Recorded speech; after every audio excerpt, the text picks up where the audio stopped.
3, 2, 1.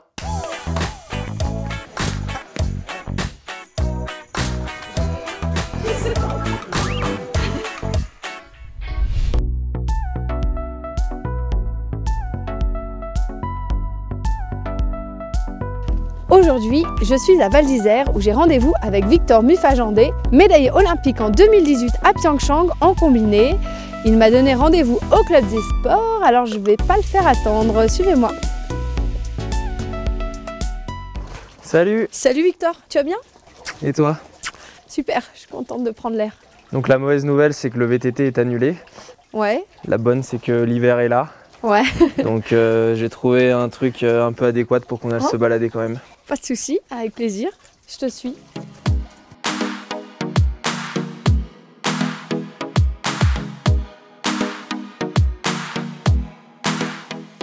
Et t'en fais souvent des raquettes?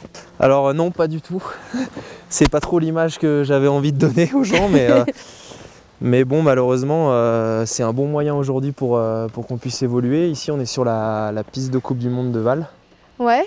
Donc là, tu peux voir, il y a la flamme olympique des JO de 92. Peut-être que tu étais en spectatrice. Moi, j'étais trop jeune. Ouais, bon, ça va. Et tu fais quoi comme sport, du VTT? Alors, je fais énormément de VTT. Beaucoup de wakeboard aussi, on a la chance d'avoir des beaux lacs dans la région. Bon, en attendant, raquette quoi. Bah ouais, on monte. Fais les vieux. Ouais.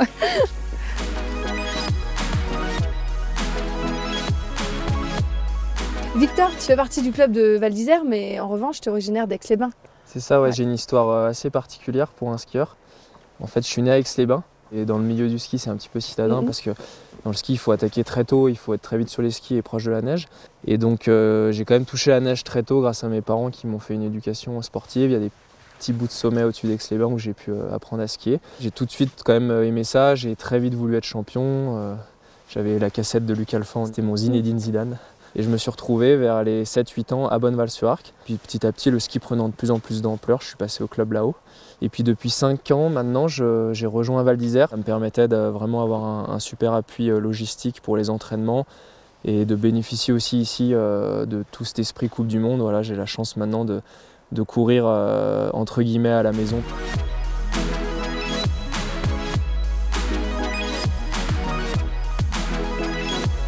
Vraiment la particularité d'ici, c'est que la face de Bellewaerde, c'est une des pistes les plus raides de l'hiver.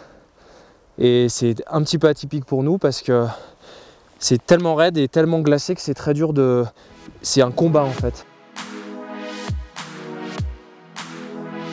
C'est une des seules pistes où le public peut voir du départ jusqu'à l'arrivée presque. Ça fait un peu une grosse raquette d'arrivée. Donc pour nous, ouais, c'est des émotions très fortes. Ici, c'est un petit peu un endroit mythique de cette face de Bellewaerde parce qu'on a ce passage qui s'appelle l'Ancoly, que j'ai jamais pratiqué, mais qui est donc le passage de la piste de descente. En fait, les descendeurs arrivent à plus de 100 km/h et ils passent entre ces deux parois rocheuses. Et après, tu reprends donc la piste principale. Et donc là, on est au départ du slalom, le géant part plus haut. Ouais. Ici, on a à peu près, ça peut paraître court, mais on a quand même bien 60-70 virages, plus de 50 secondes d'effort. Tu te fais aspirer dans cette pente, c'est très glace, et on va aller le voir là de plus près, mais la pente très glacée, quand même on fait pas les malins, même le matin à la reconnaissance, parce que si tu tombes, tu t'arrêtes jamais, quoi. Et tu as déjà eu très peur au départ d'une course, justement, vitesse? Parce que j'avais lu un article de toi qui était, je trouvais... super sincère, où justement tu parlais de ta peur, je sais plus sur à quel départ de course. Le fait que je sois plutôt technicien, je fais très peu d'entraînement de vitesse. Du coup, quand tu fais pas d'entraînement, bah, t'as pas les repères. Donc tu es sur la reconnaissance, il y a des sauts, il y a des passages, tu te fais des montagnes et des films de tout. Et donc là, c'est très anxiogène. Faut pas le dire à ma mère.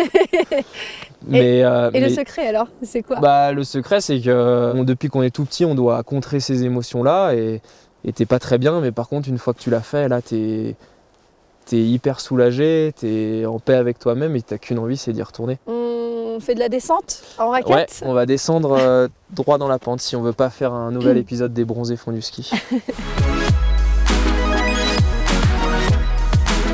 J'y vais mais j'ai peur. C'est vrai.